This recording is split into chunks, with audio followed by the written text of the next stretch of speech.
ধোকা দেয় বা হতে পারে সে নিজের ধোকার মধ্যে আছে, সেটা হলো এটাকে মাযহাবের ইখতিলাফ মনে করে। হানাফি, শাফি, হাম্বলি মাযহাব, দেখেন সব মাযহাব আহলে সুন্নাত ওয়াল জামাতের অধীনে।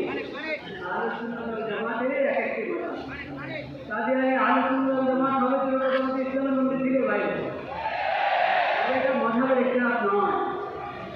2 নম্বর, তারপরে এটাকে ফিরকার ইখতিলাফ বানাতে হবে। খবরদার, ফিরকা আহলে সুন্নাত ওয়াল জামাতের মধ্যে হেদায়েতের উপরে তো নাই, ওরা গোমরাহ। যত ফিরকা, বেদাতি ফিরকা, গোমরাহ ফিরকা, ওরা গোমরাহ। কিন্তু তারপরেও কোনোরকমভাবে কোনোরকম ইসলামের মন্দিরের মধ্যে আছে। কিন্তু কাদিয়ানীরা ইসলামের মন্দির থেকে বাইরে, কাদিয়ানীরা কোনো ফিরকা না, এরা 72 ফিরকা কোনো ফিরকা না, এরা পুরো ইসলামের পুরো মন্দির থেকে বাইরে। এটা মাযহাবের ইখতিলাফ না, ফিরকার ইখতিলাফ না, এটা কি? এটা হলো ইসলাম আর নন ইসলাম। উম্মতে মুসলিমা থেকে বাইরে ভিন্ন একটা মতবাদ হলো কাদিয়ানী মতবাদ।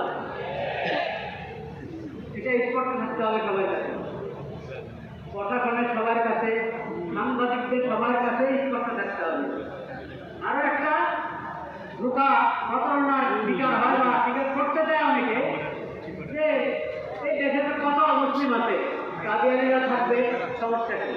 কাদিয়ানীরা থাকবে ইসলামের পরিচয় নয়, মুসলিম পরিচয় নয়, অমুসলিম পরিচয় থাকবে। এই কথাটা প্রশাসন বুঝে না তা না, ও ভালোভাবে বুঝে, সাংবাদিকরা বুঝে, কিন্তু তারা আমানতদারি রক্ষা করে না। নিজেরা মনে হয় ধোকার মধ্যে থেকেও ভান দেখায়, বুঝে না, আসলে সবাই বুঝে। যদি না বুঝে তাদেরকে বোঝা দরকার, শিখা দরকার, ইমান কাকে বলে, আকীদা কাকে বলে, এটা বুঝতে হবে তাকে। এক কথা যেটা বলতে চাই, আমাদের করণীয়, আমাদের করণীয়, প্রশাসনের করণীয়, নিজেদের ইমান এবং ইসলামের পরিচয় দেওয়া। এই বিষয়, কাদিয়ানী বিষয়, এই ইমানি দায়িত্ব, সেই ইমানি দায়িত্ব পালন করে নিজেদের ইমান এবং ইসলামের পরিচয় দেওয়া প্রশাসনের দায়িত্ব। সাংবাদিকদের দায়িত্ব আমানতদারির সাথে, আমানতদারির সাথে এই বিষয়টাকে উপস্থাপন করা, কোনো ধরনের ধোঁকা প্রতারণার আশ্রয় না নেওয়া। সকল ব্যবসায়ীদের দায়িত্ব, তারা কাদিয়ানীদের সমস্ত পণ্য যাতে এমনি বিক্রি করা যায়, ওইভাবে জরুরি সমস্ত পণ্য উৎপাদন করা, বাজারজাত করা। কাদিয়ানীদের সমস্ত আরএফএল এবং প্রাণ, অনেক বিভিন্ন নামে কাদিয়ানীদের অনেক পণ্য আছে, এগুলো সব প্রচার করা, পরিত্যক্ত করা, পরিত্যাগ করা জরুরি, ফরজ। এটা ইমানি দায়িত্ব, এটা ইমানি দায়িত্ব। নামাজ পড়ি রাসূলুল্লাহ সাল্লাল্লাহু আলাইহি ওয়াসাল্লাম সুন্নাত মোতাবেক, ওযু পানি নিয়ে দেখা যায় আরএফএলের ঘটনা, আরএফএলের লোক, এটা কেমন কথা? এটা কি ইমানি গায়রত? এটা ইমানি গায়রতের দাবি?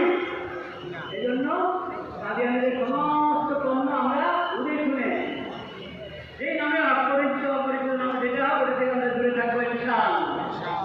এবং সমস্ত ইমাম, খতিব, আলেম, ওয়াইজ সবাই এই বিষয়ের উপরে যে আমরা আলোচনা করে থাকি, ওটা ফজিলতের সাথে করবো, পড়াশোনা করে করবো,